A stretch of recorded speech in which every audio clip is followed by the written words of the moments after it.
Good morning to everyone, and welcome to this webinar organized by the Center for Technology and Society at FGV and the CyberBRICS project dedicated to cybersecurity and cybercrime, understanding global updates. My name is Luca Belli. I'm professor here at FGV Law School, where I direct the Center for Technology and Society and the CyberBRICS project. And today I will be the moderator of this workshop, together with my distinguished panelist, Professor Andrea Calderaro from the European University Institute and Cardiff University, and also one of our new CTS FGV visiting professor, Professor Sizwe Nile from the Nelson Mandela University in South Africa, also former board member of the Information Regulator of South Africa, and also one of our new CTS FGV visiting professors, Ekaterina Martinova, who is a researcher at the Moscow Higher School of Economics, and also one of our CyberBRICS visiting researchers. And last but of course not least, Smriti Parshira, who is a researcher at the CyberBRICS project dealing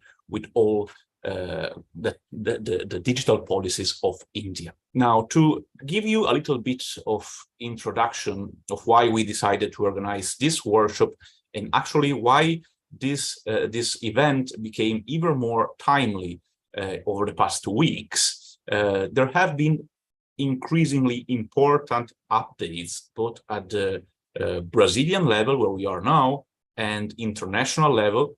And just let me give you a little bit of updates to understand the relevance of it. At the Brazilian level, only yesterday, the Presidency of the Republic announced a project for a new bill on cybersecurity.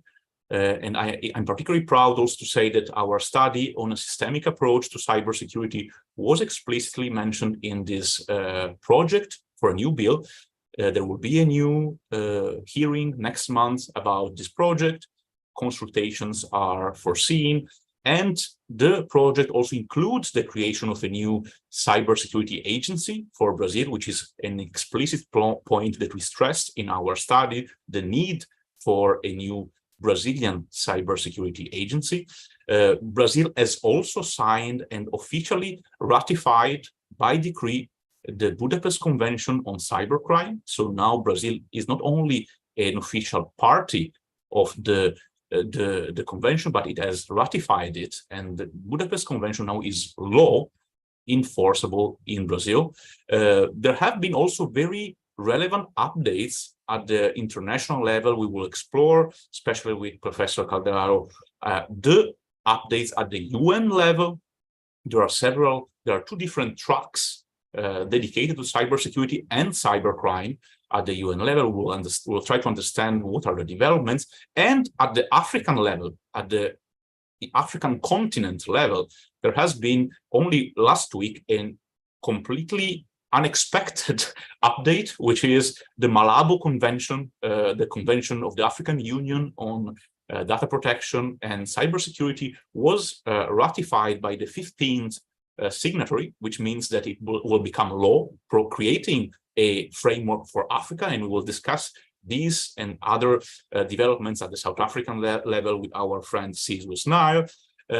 So we have an increasing need and attention to cybersecurity and cybercrime issues. We have seen at the Brazilian level, especially with our study that we launched 2 months ago, the increasing understanding of the multiple dimensions that cybercrime and cybersecurity entail. Cybersecurity, of course, as a multi-layer issue that includes not only the protection of personal data or information, but also the protection of systems, the protection of critical infrastructure, the protection also of democratic infrastructures and processes from hacking, literally hacking through digital technologies of these processes. And we have seen many examples, not only at the Brazilian level, but at the international level, of how this actually is becoming a business model, the hacking of democratic processes through fake news campaign or interference, ingerence through social media and other digital tools. Now, we have a very complex situation that we need somehow to streamline and to find some sort of balance. There are several processes that are ongoing, both at the national level in the various countries that we will mention, especially with the focus on global South country. As you know, we particularly focus on the BRICS countries, these five large giants that are shaping increasingly digital policies globally, but also at the international level. We will speak about the UN processes, the African Union processes. So without further ado, I would like to start with our first speaker, Professor Andrea Calderaro. Thank you, Andrea, for being with us. And let's try to understand what is going on at the global level within the UN. Please, Andrea, the floor is yours. Wonderful. Thank you, Luca. Thank you for, first of all, the invitation for organize this discussion. And thank you, first of all, to have made so clear the distinction between cybersecurity and cybercrime from just a brief introduction you just delivered and also already from the title.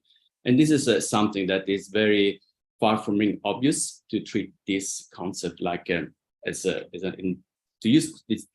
to make these two keywords coexisting. And I hope we'll have the chance to discuss whether this distinction, it makes sense or it doesn't make sense at all. And I mean, in the next few minutes, I'll try to kick off this conversation, because it's true that these keywords usually are used interchangeably. Usually we give for granted that cybersecurity only refers to cybercrime, and other way around, we give for granted that cybercrime only links to the broader concept of cybersecurity as a whole, which is something that is far from being obvious, because we know that cybercrime deals with a specific set of malicious activities, online malicious activities, run by specific set of actors, criminals, that runs these attacks in order to exploit digital tools, digital resources, just to make money, full stop. That is what the rationale behind any form of criminal activities, and that's of course extend to the digital domain. On the other hand, we do have a broader concept which deals with cybersecurity that of course involve cyber criminal activities, but also include other typology of attacks that consist of malicious attacks, most of the time state-sponsored attack targeting critical information infrastructure, not to make money, but to disrupt the state sovereignty, to disrupt the functioning, the operativity of states, and so on. So this distinction somehow, I think it's crucial to make this distinction, because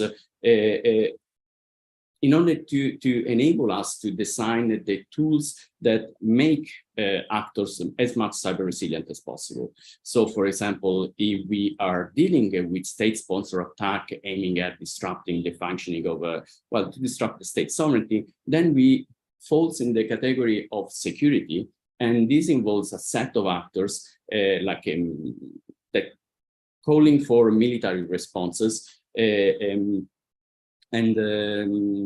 tools that could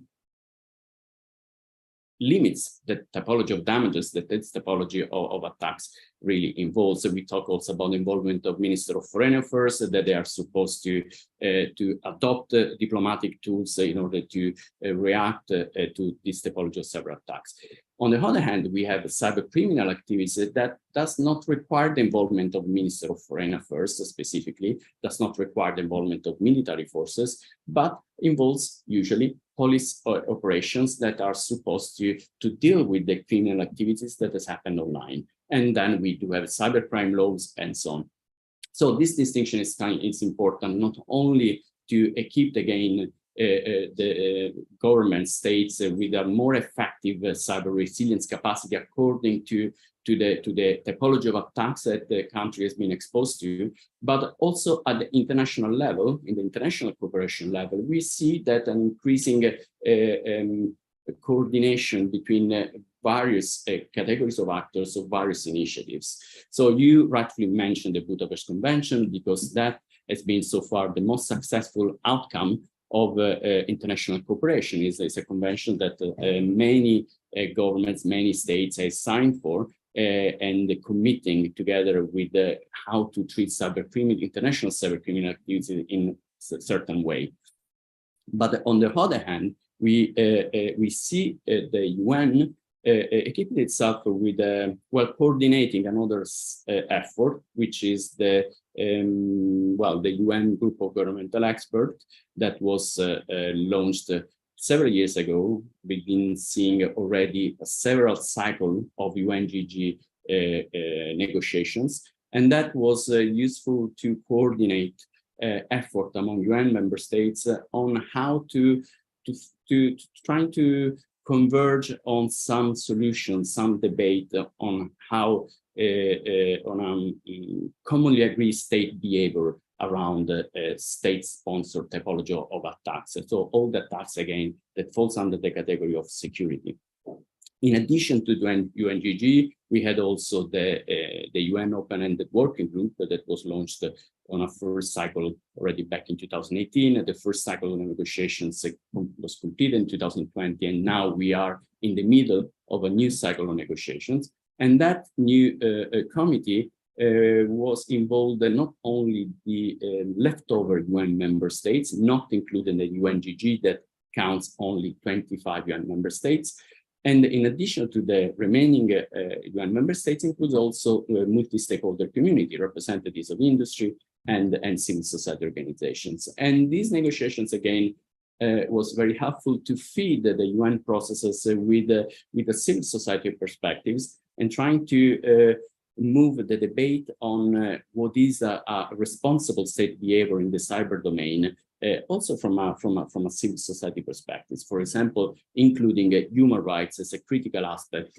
of in the broader debate on cybersecurity. So that happened in the UN context, and that process was led by UNIDIR, which is the agency of the UN dealing with the disarmament and all issues exactly related to security and the peace and so on. So, but the recent development is that the UN also took leadership in managing the new processes, a new process that deals with criminal activities, and that is run by another body of the UN, which is the dealing with the crime. I can't remember exactly the title of that, but it's the ad hoc committee on drugs and crime. Sorry, and that was another process that involved again a broader discussion among UN member states against stakeholder community, trying to find a common agreement on how to deal with international criminal activities happening in the cyber domain. So that is interesting because we can clearly see a distinction of cybersecurity and cybercrime happening also in the context of international cooperation in the cyber domain, especially in the context of the UN, which reflects very much. Well, it's a proof that your distinction between cybersecurity and cybercrime makes sense. So of course, we need to understand how to make this distinction as much effective as possible. And I clearly see actually this kind of one of the challenges that we have. And the challenge is that how we going to make possible that this complementary process, they could interact with each other in an effective way, because it's clear that we do have a cross-sectional issues like human rights. I mentioned that was at the center of the UN open-ended working group discussion, but it's also at the center of the UN ad hoc committee on cybercrime. So how are we going to be sure that resolutions are happening in the context of UN ad hoc committee on cybercrime is consistent with the solutions that are discussed in the context of the UN open-ended working group and UN group of governmental experts on security, on cybersecurity. So this is one of the issues that I really hope that I stop here, and I really hope we're going to be able to further to discuss all together in the next hour. Excellent. Thank you very much, Andrea, and especially to highlight the need for cooperation, international cooperation. The interest of the ongoing efforts or the existing ones is precisely that both in cybersecurity or cybercrime dynamics, it's very rare to have accidents or any kind of operation that happens only in one state. Is usually a cross-border cooperation, let's say, amongst criminals, or invasion of different systems, or exploitation of different systems in different jurisdictions. So the need for tools of both of international law or other kind of tools that allow this kind of cooperation is indeed very pressing.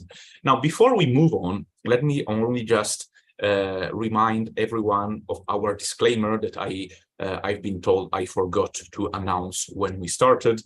So just to remind to all the speakers and the participants that all the opinions that will be expressed by the speakers, of course, do not entail any official position of FGV, but are personal opinions, and that all participants are participating on a free will. No one is here obliged to participate. And of course, we also all agree to allow FGV to record this webinar and use it to be broadcasted on various platforms. I would like also to ask everyone to signal their agreement with their thumbs up so that we can then proceed with the next speaker. That will be Ekaterina. So excellent, thank you. Now that we have agreement from everyone, we can move on with the next phase of this webinar, which is precisely, and we are going in this direction. I'm trying to understand how difficult is to understand where cyber attacks come from. The attribution of cyber attacks is extremely difficult. It is much more difficult than regular crimes, if you want, or regular offline activities that, of course, happen in a specific territory, in a specific jurisdiction. And this becomes even more difficult when we are speaking about private actors, not state actors. And it's extremely interesting and relevant to understand at the international level, both in terms of policies and in terms of concrete actions, how can we deal with private actors like hacker groups or troll factories influencing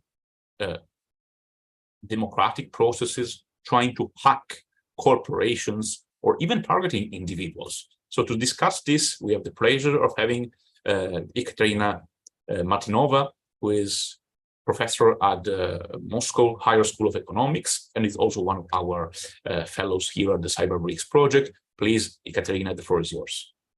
Yes, thank you. Thank you, Professor Luca. It's a pleasure to be here today, part of this webinar, and I will be speaking on this issue of attribution in the sense of international law, of international customary law, and particularly the law of state responsibility, because the attribution is a key concept for international cybersecurity, the distinction which was earlier presented also by Professor Andrea, when we deal with cyber-organized, state-organized cyber operations conducted by states, controlled by states, orchestrated by states. And if we want such malicious activities to have consequences not only in criminal indictment of particular individuals, but also in bringing states to some international responsibility, we have the need to attribute the conduct of private actors, the IT companies, troll factories, just individual hackers to the state. And it is what we understand as attribution, actually. This is one of the necessary conditions for bringing state to international responsibility, alongside with qualification of the cyber attack as some internationally wrongful act. So we need to make these two steps to make a qualification to say that, for example, this cyber operation is an interference in domestic affairs of another state, or it infringes sovereignty, and that's why it is illegal internationally. And then the second condition is the attribution, which means that we need some legal link between the actions of private actors and the state. So attribution indeed is a very difficult issue in practical terms. And we have what is called the technical attribution, which means that we established a particular device from which the attack was made. And even sometimes we can establish an individual or a group of people physically who have conducted that cyber operation. And it is, of course, a difficult task because we understand that the cyber context provides some possibilities to cover the actions, but I will keep it out of discussion. From further analysis, we will just make a reservation that we can do it technically, and we presume that we have identified the device and particular individuals who perpetrate the attack. But what is also a difficult task is that legal attribution, meaning the legal link between the state and those individuals. Because if we want the state to be kept liable, we need to some grounds to say that the conduct of those private actors was actually the conduct of the state. And in international law, in customary international law, incorporated in the draft articles on responsibilities for internationally wrongful acts, the RCVA mentioned on the slide, we have different grounds on which we can attribute the private conduct to the state. In some situations, it is not that difficult task. For example, when Russia has been accused of have organized a number of cyber operations, it was said that it was a special unit of Russian Foreign Intelligence Service, the GRU, and particularly the officers of that service who were behind the attack. And in these circumstances, we can say, okay, the authority of the state represents the state itself, and the officers of the military service, we can say that they act as representatives of the state, and that's why the state can be responsible for their behavior. But it's not the most often situation. The states are grown-ups. They understand that not to be exposed to international liability, they should not expose their officials. That's why states could involve private actors, private companies, some hacking groups, not subordinated somehow officially, and then we need some other grounds to substantiate attribution. And one of the most prominent grounds is the ground of control, which means that we say, okay, they were private actors, but they were acting de facto under control of the state or following directions of the state. And in international law, we have different what is called tests of control, developed in jurisprudence of international judicial or quasi-judicial bodies, which means, to put it simply, what is the level of that control which we need to bring that state liable? Is it enough to say that the state gave general instructions to attack a particular target, and that's why it controlled that operation? Or do we need some more strict level of control, saying that the state could control each particular action within that cyber operation, and that's why it is liable? And we have different tests of control developed in jurisprudence.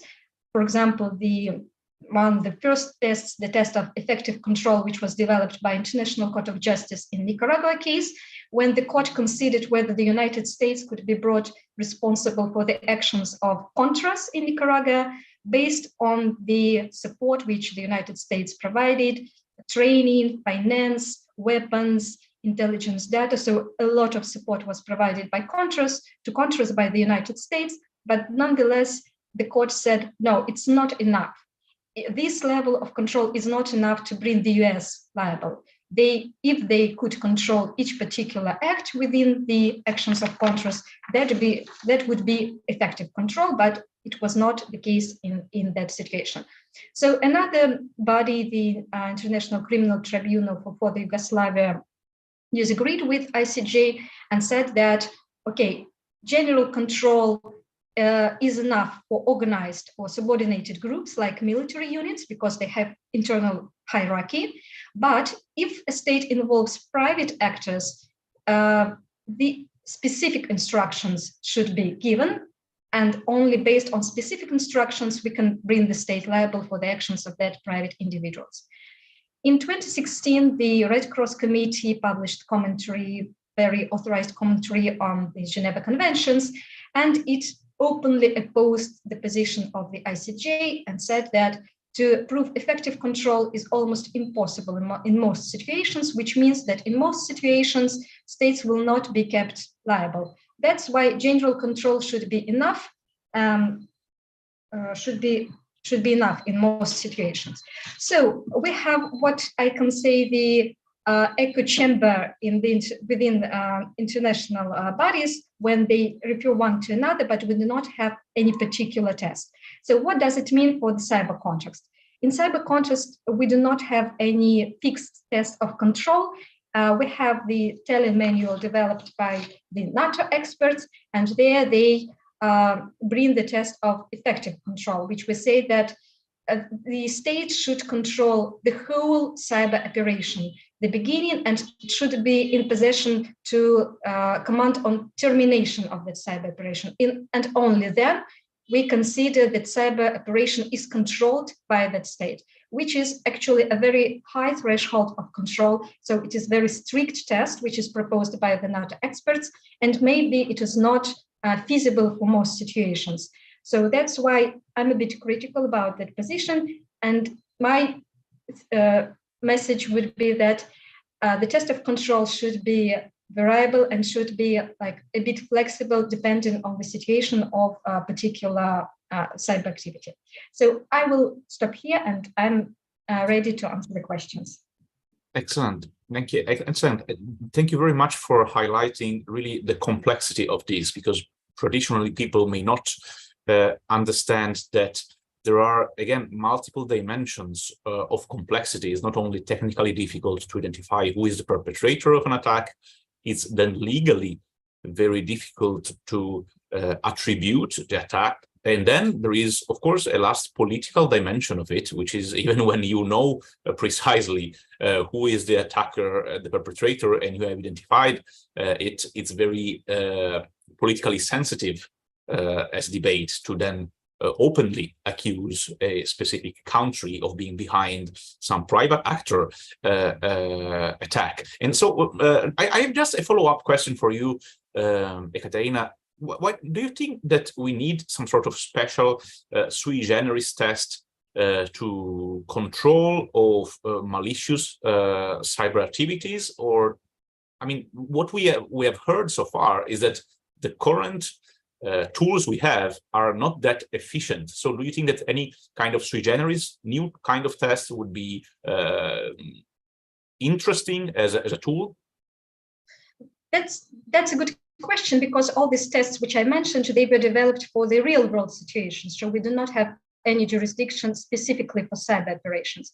So that's why it's sometimes proposed actually that we might need a special, so we do not live in this dichotomy of effective and overall control, which we have for real life situations, but let us develop something new specifically for cyber context.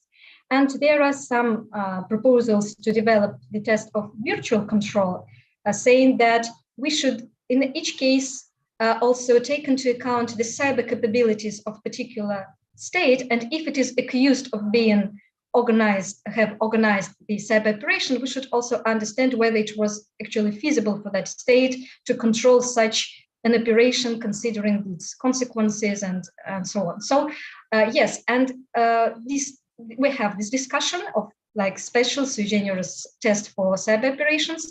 And one of the lines of this discussion is also the shifting of the burden of proof onto the state, which will say that, look, I'm actually not capable of making such an operation of that scale because my cyber capabilities are less than are needed to make such, for example, large scale effects cyber operations. So yeah, we have this discussion, and that could be actually a solution, because this dichotomy of effective control and general control, it is mostly applicable to armed attacks, which we have in the connected dimensions and the real world, and which can have like some different nature in the cyber context. Thank you. Thank you very much, Katerina. And actually, now let's move our focus to another geographical dimension. As I was mentioning at the very beginning of this webinar, there has been some very interesting development at the African level with the entry in force of the Malabo Convention, but also at the South African level. We have seen also in other webinars over the past months and year, the fact that South Africa has been really leading the path in terms of cybersecurity, data protection, cybercrime with the adoption of the Cybercrimes Act, and also signing the Budapest Convention, although not ratifying it yet. And there is an increasing convergence of these dimensions at the South African level, and this may actually make us understand a different approach to data protection, cybersecurity, and cybercrime in a converging way. So, Sizwe, please tell us a little bit more of how South Africa has been approaching these digital policies, and what are the most recent evolutions at the African level. Thank you, Prof. Billy. I really liked the contribution earlier on that dealt with, the separation between cyber criminality and cybersecurity. I'm also support that, the same school of thought. However, as much as cybersecurity and cyber criminality are to be separated, there is this common denominator called data security, data protection, which shows its hands in both of the sides. So I've noticed that on the African continent, as much as the concept separate, there has been, like you said, a convergence between cybersecurity in particular and data protection. I think we have all moved away from the school that data protection, cybercrime, and cybersecurity is the same. I think that we can accept. But in terms of cybersecurity and data protection, I think there is a move similar to what I believe is also happening in Europe to see the convergence between the two concepts. For the greatest of time, you would hear discussions only about data protection on the African continent for the greatest of time. And Africa was lagging behind with data protection laws. And you then saw last year with the Lome Declaration, this move now towards cybersecurity. In other words, we're done now with educating the African continent on data protection. We are now having data protection authorities and now drafting data protection legislation in Africa. The Budapest Convention, as mentioned, also a very serious driver in legislating cyber criminality.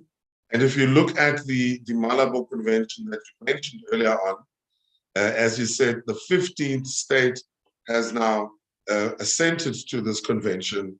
We hopefully in the next month or two will see, the convention as having the thrust of African cyber law legislation, or international law, if you want to call it like that. And that's a great move. It may in certain instances really still lag behind, but I think it is a greater move towards normalizing the concept of data protection, of cyber criminality, and cybersecurity as a whole.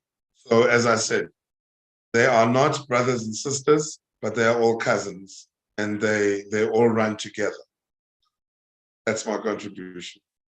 Thank you very much for this contribution and highlighting the various complexities of the digital policy families with multiple relatives, including cybersecurity, cybercrime, and data protection. Something that really pops up into my mind when I hear about these evolutions regarding the African Union Convention on Cybersecurity and Personal Data Protection is to what extent a tool like this may be an effective tool for cooperation, for international cooperation. I guess it will be positive for harmonization, so to some extent to foster legal interoperability at the African level with norms that will adjust in a more compatible way. But to what extent this kind of tool is concretely interesting as a tool for international or transnational cooperation in the fight to preserve cybersecurity and promote data protection and fight cybercrime? I think it is a robust tool on the African level to, in a uniformed manner, have, like you said, the same legislation in different countries, promote international, or should I say regional African cooperation between states on matters relating to cybersecurity and cybercriminality in the instances where there is international cooperation required for investigations.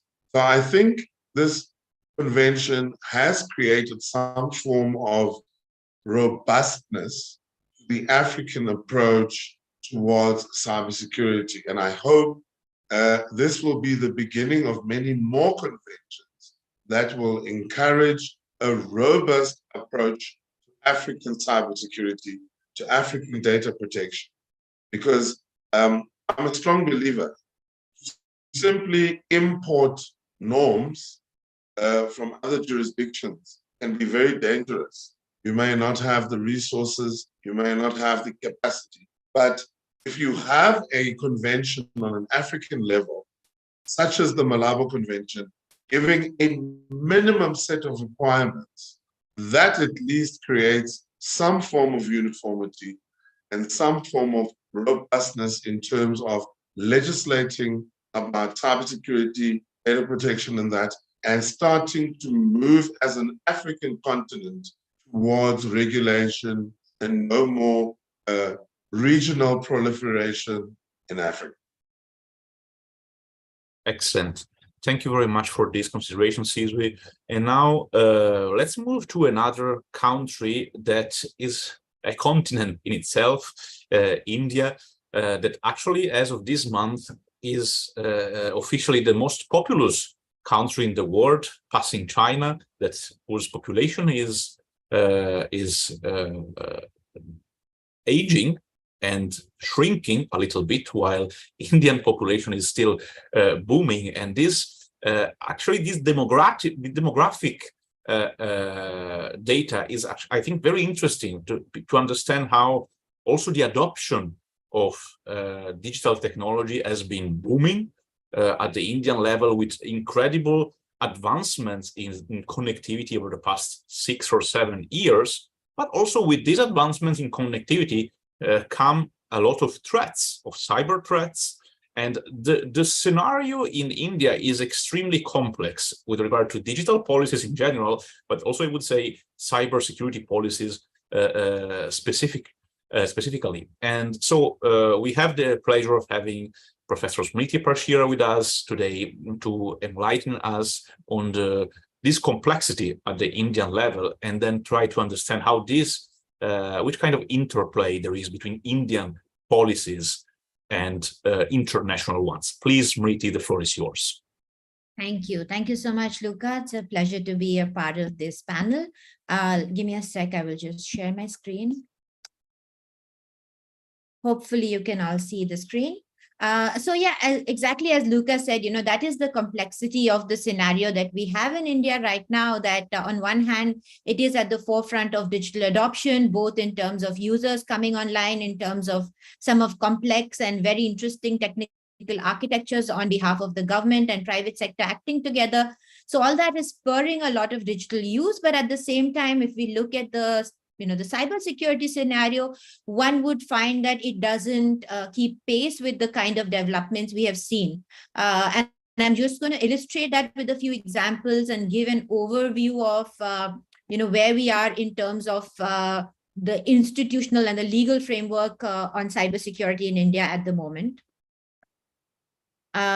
So just to begin, I want to start with two examples, one of which is this prominent case of the All India Institute of Medical Sciences. This happened, it was a cyber attack that took place at the end of last year, and aims just to give the audience an example of the scale of things. Is the largest medical institution in India. It is a government hospital located in Delhi. It's a premier health institution, and it's also been at the forefront of a lot of digital experimentation. So the idea of giving unique health IDs to individuals, using that to book appointments, the digitization of the internal office management system within the hospital. So all of this has been taken place for a few years. But what happened through this cyber attack was that the entire server system of the hospital was compromised by external actors who managed to take control over the system and encrypted all the data and barred access to the hospital authorities themselves.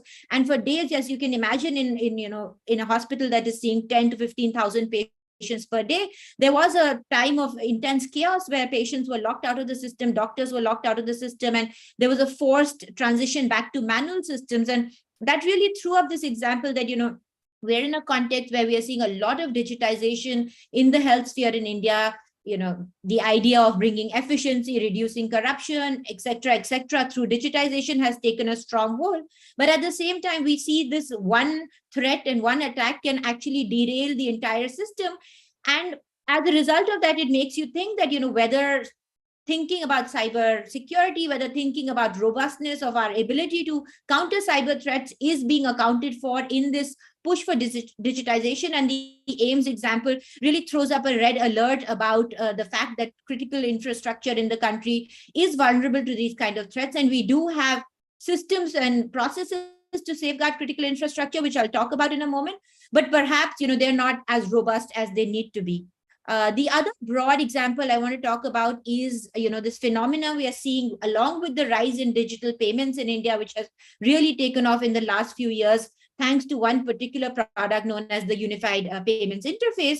But more broadly, there is a rise in digital adoption in the payment sphere. And with that, there has been a lot of social engineering, a lot of payment fraud, which is coming about sometimes as sophisticated attacks, but sometimes just preying on the vulnerability of individuals where they don't understand exactly how the digital transaction is to take place. For instance, one of the ways in which a payment can take place is through a QR code. And very often people don't realize that, you don't need to scan and put your password when you're paying, when you're receiving money through a QR code. You only need to do it for paying money. But the sender will say that, the fraudster will say, just scan this QR code and I will pay you this amount. And the person does that, and thousands and lakhs are wiped out of their account. So that is something which has been found increasingly, where people who are coming online for the first time, adopting digital payments for the first time, or even those who are used to it but just do not realize the extent of social engineering and innovation that's happening in the fraud sphere, are bearing the brunt of it. And with these two examples, I was hoping to just illustrate that the kind of cybercrime or the cybersecurity threats we are seeing are really on a spectrum. On the one hand, there is the advanced persistent threat kind of thing, where state actors or state supported actors may be involved. Very geopolitical forces driving certain attacks. And on the other hand, there are these day-to-day online harms, which we are again facing because of the lack of awareness, because of the lack of capacity and the lack of institutional mechanisms to, adequately address this. So with that, I just want to give a brief overview of what we have in place as the institutional mechanism. So in terms of the laws, we have, the one main law in India right now on cyber issues is the Information Technology Act, but it's a 2008 Act, last amended, 2000 Act, last amended in 2008. So really, it is a law which is well recognized to be in need of reform, given the pace of digital adoption and developments that has happened. We also have the normal criminal law, which contains offenses related to the cyberspace, and in addition to that we have sector specific laws like in banking, telecommunications, requiring specific procedures to be put in place for cybersecurity for these actors. And at a policy level, what we have is something from 2013, that's the last cybersecurity policy, which tried to tie in all of this at a higher level, saying that how you need to build capacity, what are the strategies for cybersecurity to flourish, etc. But that again is recognized to be in need for a revision and reform in light of all the changes. In terms of institutional structure, we don't have one specific body dedicated to looking at cybersecurity. What we have are different agencies with different roles. So like other countries, we have a CERTIN, which is a cyber emergency response team, which will look at cyber attacks when they take place, will facilitate coordination and threat management. We have a critical information infrastructure body, which is supposed to look at 6 or 7 designated areas like banking, telecommunication, power, etc. And then more recently, we have a cybercrime coordination center, which is really critical because crime assessment and crime procedures is a state subject. India is has a federal structure, and this is a state subject. And it was found that very often in cyber crimes, because the offense is taking place in one country, in one state, the perpetrator is in another state, the victim is somewhere else, the coordination between police agencies on the ground was becoming a really big roadblock. And this is an attempt which was launched recently by the government, an attempt to enable coordination through a digital platform where the state police can speak to each other and kind of facilitate that. So to summarize the situation where we are is that we are seeing a rapid digital adoption, increased cyber threats, but what we have right now to deal with it is just a patchworks of law and policies. There's been thinking around the need for a comprehensive cybersecurity strategy as well as a revamp of the IT Act, and these are both things which are work in progress, but we haven't seen that translate into action yet. Although there is a proposal for something called a new Digital India Act, which will, among other things, talk about online safety and trust and, building more robust mechanism for adjudication of cyber crimes. But we're still waiting to see a draft of that, and, we're not clear on the timeframes of when that will come about. And in parallel, we have been having this long drawn process for at least half a decade about the need for a comprehensive data protection law in the country, which again will bring in some elements of security standards and requirements, at least in respect of personal data. But that's where we are. So there is a bit of a mismatch between the, the pace of adoption and the pace of thinking about cybersecurity. Thank you. Thank you very much, Smriti, for this very comprehensive update on the Indian scenario. And indeed, it is extremely interesting to understand how India is, on the one hand, trying to integrate best practices coming from abroad, and on the one hand, also trying to export its own conception of cybersecurity, cybercrime, data protection, while also building them, right? In a constant effort of building new policies, like as we know very well, the effort to build a data protection law, which is ongoing since almost 5 years. And this kind of approach is also very much in need of some sort of synergy with international existing tools. We have mentioned the Budapest Convention promoted by the Council of Europe, the Malabo Convention of the African Union. So I'm very curious to understand actually how this complex Indian scenario interrelates with ongoing international cooperation. So, for instance, we know that India has a quite special position on the Budapest Convention. So, how do you see the Indian position regarding international tools like the Budapest Convention ongoing with the current developments? Yeah, Thanks for that question, Luca. So on the Budapest Convention, actually, India is not a member, it's not a signatory, and its position has been that it's not a very well articulated, officially articulated position, but the unofficial position seems to have been that since this developed it's a very Eurocentric approach, since it developed in Europe, it was originally an idea for, the European nations, and therefore we do not want to sign midway into a document which is already in force and in effect, as opposed to something which we were a part of from the very beginning. Having said that, in the last few years, there does seem to be some thinking. So recently there was a parliamentary committee, and in the submission to that, the one of the government agencies said that it is something which is open to discussion after India has a data protection law in place. So, it's never been said we will never sign the Budapest Convention, but there has been this clear reluctance and, failure to come on board.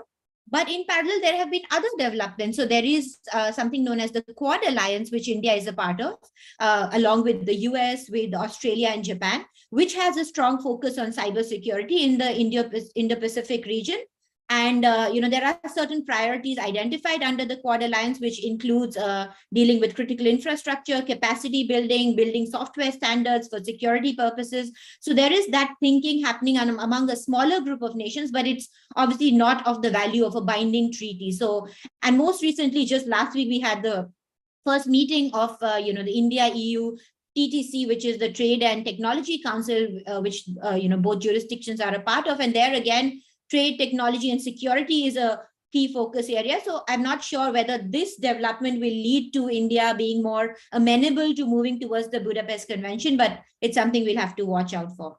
Actually, what you mentioned is extremely interesting, because I think maybe I never thought about it before, but the reason why the current Indian government may be a little bit more open to the idea of considering at least the Budapest Convention may be the Quad itself, because although the Budapest Convention has been created by the Council of Europe, is also open to non-European countries like Brazil that just signed and integrated it in its own legal system, and also the US, Australia, and Japan are part of the Budapest Convention. So that might be indeed an explanation of the reason of this new openness, this renewed openness of India to the Budapest Convention.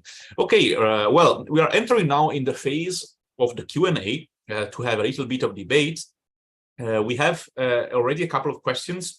Let me just remind to all participants that are following us online that in the description of the workshop in the YouTube page, you find a link to Slido, which is our platform to include questions that you want to discuss with our speakers. So the first one that we have here is if a solution to facilitate cybercrime and cybersecurity cooperation would be an international treaty.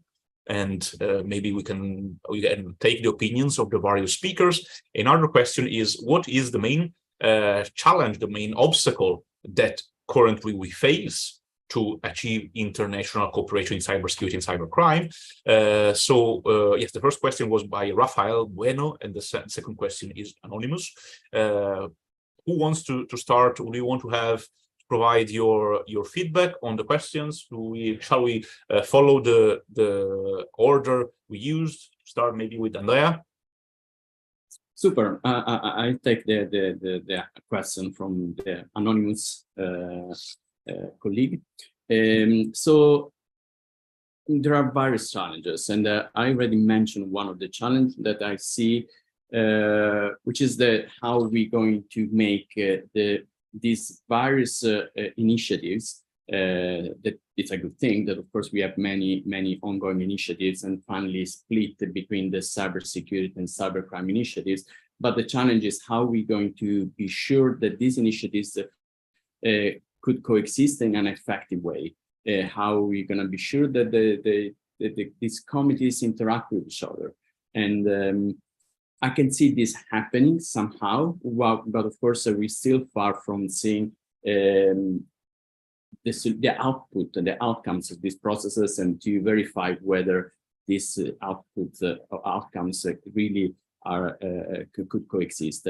I see other problems, other challenges. especially when it comes to UN processes. So one of the main solutions or tools that UN could provide as a reaction to potential violation of these documents, these agreements, commonly shared agreements, are diplomatic tools, and diplomatic tools very much refer to sanctions. Now, Ekaterina already had a very insightful discussion about the main challenge of attribution that is very much attached to our capabilities to intervene, because we cannot intervene if we are not able to attribute the attack to somebody or some actors. And of course, Ekaterina mentioned that there are some tools, technical tools and legal tools. I would add that is when it comes to when we want to trigger some diplomatic tools, we really need to be sure that the attack is being sponsored by a state. If we are dealing with a state-sponsored attack, we can trigger the diplomatic tool. Otherwise, it's going to be difficult, because we can trigger a cascade effect, a diplomatic crisis, without being really super sure that there was an malicious state actor, hostile state actor sponsoring that. And this, unfortunately, we are not able to do that. We can, because technically we can attribute the attack to a device, but we will always be uncertain whether this device was, this attack was sponsored by state. And without having that certainty, again, it's going to be difficult to trigger the diplomatic tools that the UN is increasingly producing because of the work of these various committees.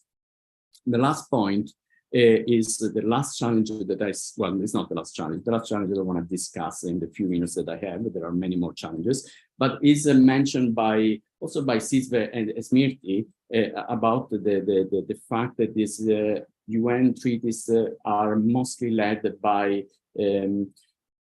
actors that are more equipped to provide an active contribution to these processes. And this, of course, I see an equal contribution to these processes. And this means that some actors from the global south, whether we like it or not, is labeled, but that is kind of the region of the world that is more recently connected, let's say. Then if we don't receive also those sort of active contributions to this debate, we risk what Sizve was mentioning, the fact that countries will be not forced, of course, but will only have the chance to absorb norms produced by others, instead than producing norms that really reflect the peculiarities of these regions. So in order to avoid that, we need to invest more. I mean, countries need to invest more in developing their cyber diplomatic capacities in order to have more voice in this ongoing international cooperation in the cyber domain, whether it's for cybercrime or security.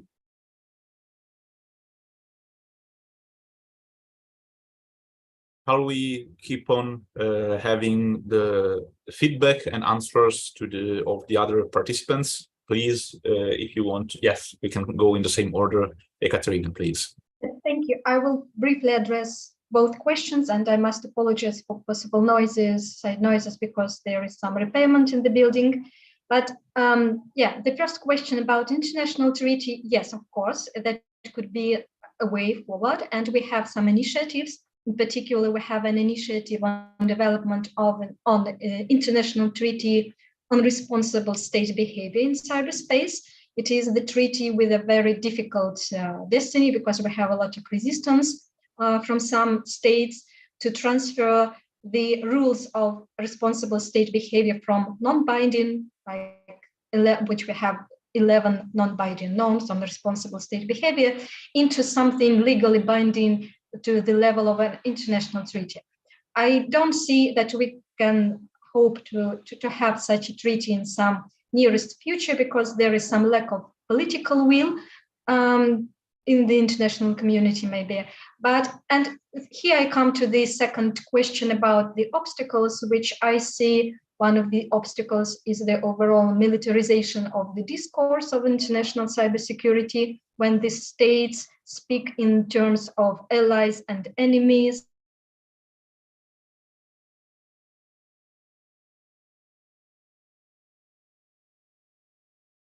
I think, and as long as when we have like 5 states which are always, I'm sorry, yes, there could be some interruption in my connection. I will just repeat that.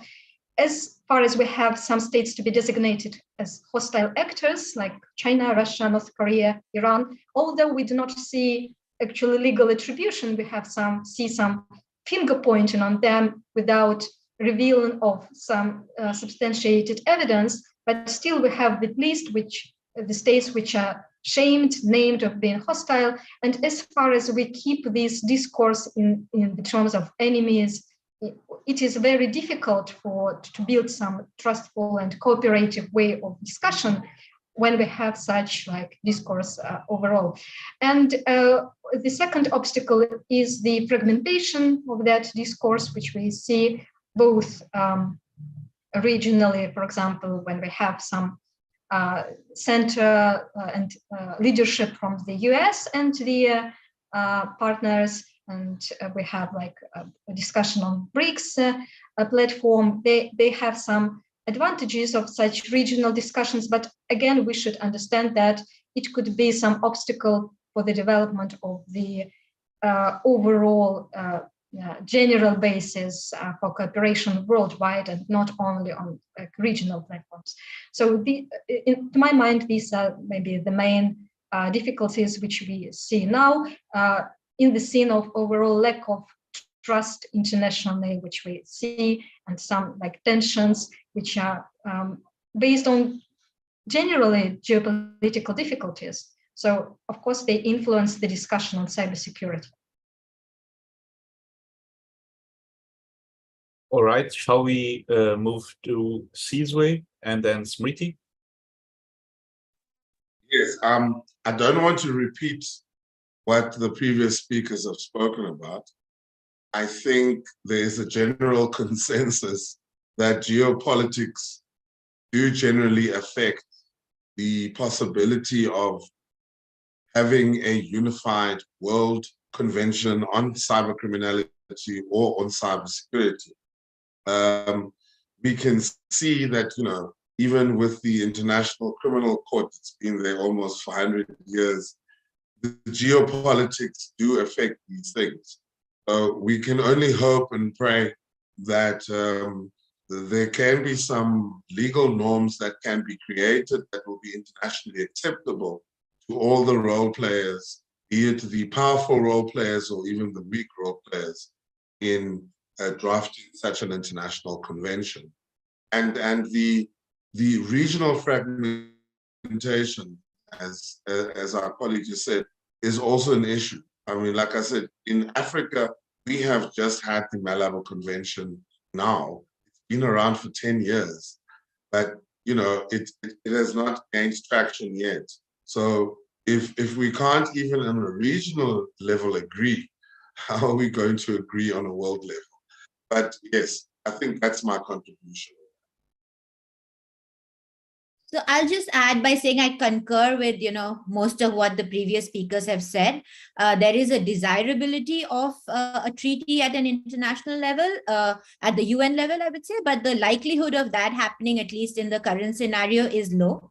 Meanwhile, what I see happening is the kind of examples I was giving with where India is a party of like-minded countries, quote unquote, however you define that, but whether it's for economic reasons, for geopolitical reasons, countries which are aligned for other reasons decide that cybersecurity is also one of the factors they want to take into account. And therefore, these smaller bubbles of consensus are more likely to come up. Or if there can be, a push to have more and more countries on the Budapest Convention converging there, that's more likely as opposed to a de novo exercise where, everyone is coming and started on a fresh page. That may be desirable, but I don't think is happening in the short term. All right, we have 2 more questions. One from Paula Souza about when Brazil will adopt a cybersecurity agency and how the agency will be organized. And another anonymous one about Africa. So is there a program to support African countries' challenges in terms of security? So as these 2 are very focused on specific regions, I might take advantage of my moderator position to reply to the first question about the agency and how it will be organized. Well, regarding when, we don't know it yet, because only yesterday the Presidency of the Republic has released this draft bill for a cybersecurity law and cybersecurity system.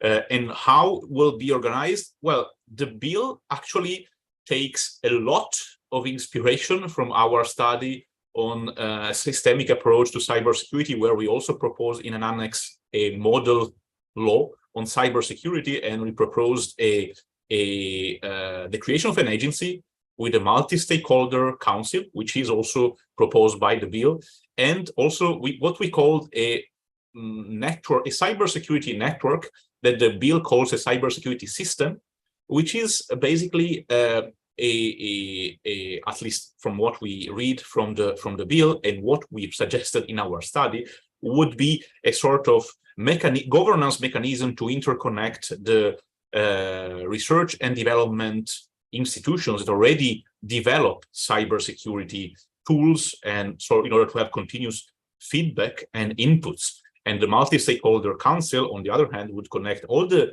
governmental institutions with representatives of academia, private sector, technical community that, of course, have a huge role in cybersecurity, precisely because no government, no agency, no individual alone can tackle cybersecurity challenges and cybercrime challenges. And so we have been stressing that cyber security and cybercrime require international cooperation, but they also demand and require multi-stakeholder cooperation, precisely because no stakeholder alone can tackle effectively cybersecurity or cybercrime.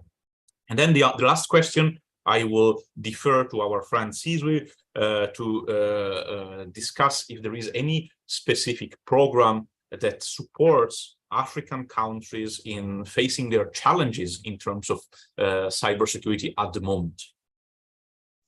Yeah, I think earlier on, I did mention the Lomé Declaration last year. And the Lomé Declaration, the focal point there is not necessarily on legislating cybersecurity. The focal point there is more on capacity building and awareness, as well as building the African capacity and the African mutual assistance network towards an African approach in cybersecurity. So there are efforts from African states to further the agenda.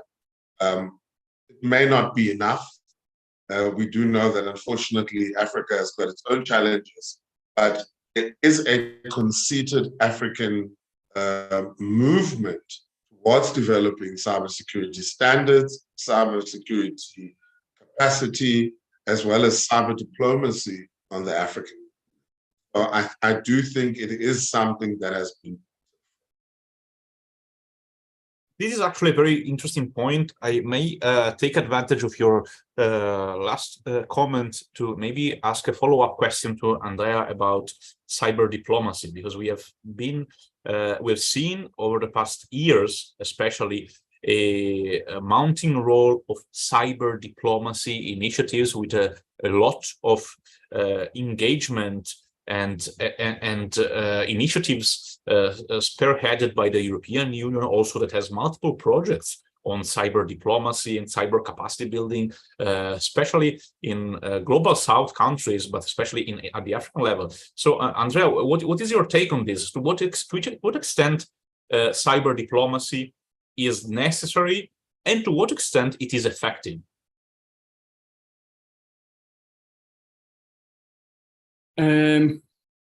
So, of course, this probably is an answer that Sizwe and other colleagues from Africa or Asia or Latin America are better equipped. They need to reply, to answer it, in the sense that, I don't know, it's based on their experience whether they see any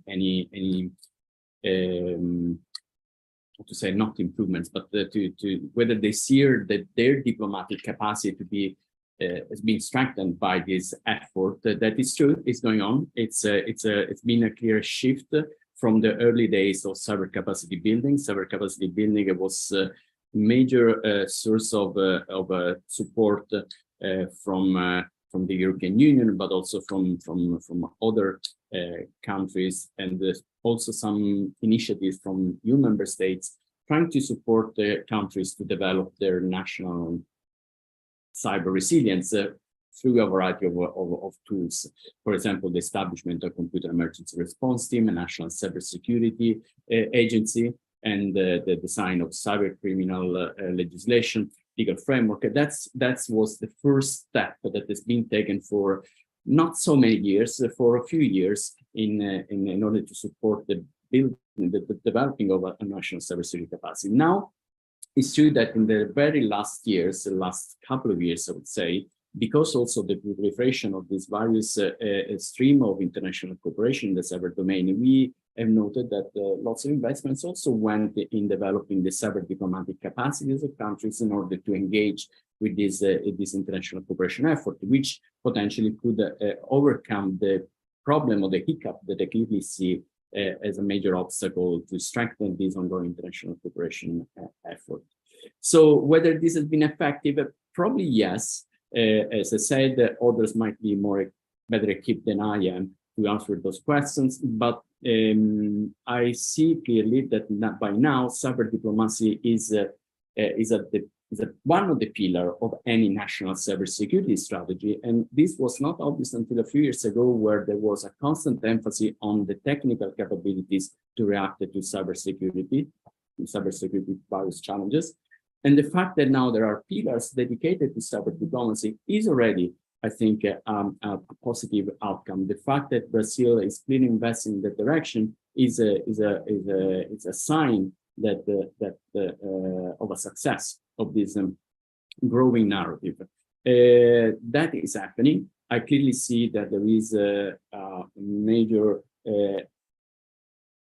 not understanding, but how to say, know-how in how approach this various effort, again, from a variety of actors that was not obvious in the first round of negotiations happening in the UN Open-Ended Working Group context, for example.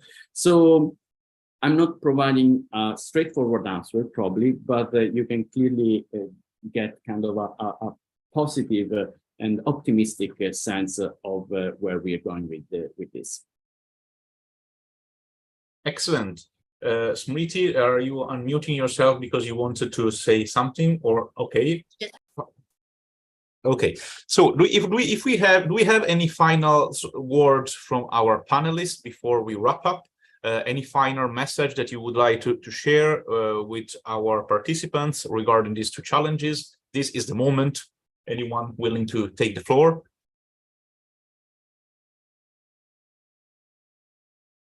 Yes, please, Cesar, go ahead.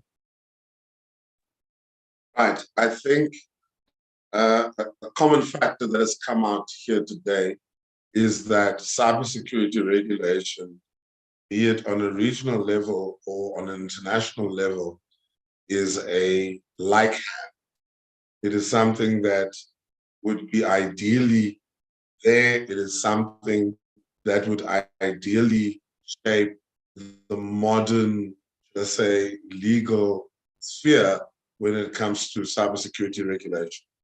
But it has also come out that there are other factors, and it's not always just politics, that affect that. So I think maybe for us as academics, we must assist in looking at what these systemic issues are that create the inability to create an international convention. And it is for us as scholars to show the politicians, show the drafters of legislation, how the common norms can be created despite philosophical and geopolitical a message. Excellent. And these look like very good words to wrap up our workshop of today. Thank you very much to all our speakers. Thank you very much to the FGV team that supports us always in the elaboration of our webinars. And thank you very much also to the people at home that have provided interesting questions and allowed us to have a very lively final part of our webinar. The webinar, of course, will be published both on the FGV YouTube channel and on the CyberBRICS YouTube channel, and will be available on the cyberbrics.info website, together with a host of other material, including the pluri-cited study on a systemic approach to cybersecurity in Brazil. Thank you very much, and have an excellent afternoon or evening, depending where you are.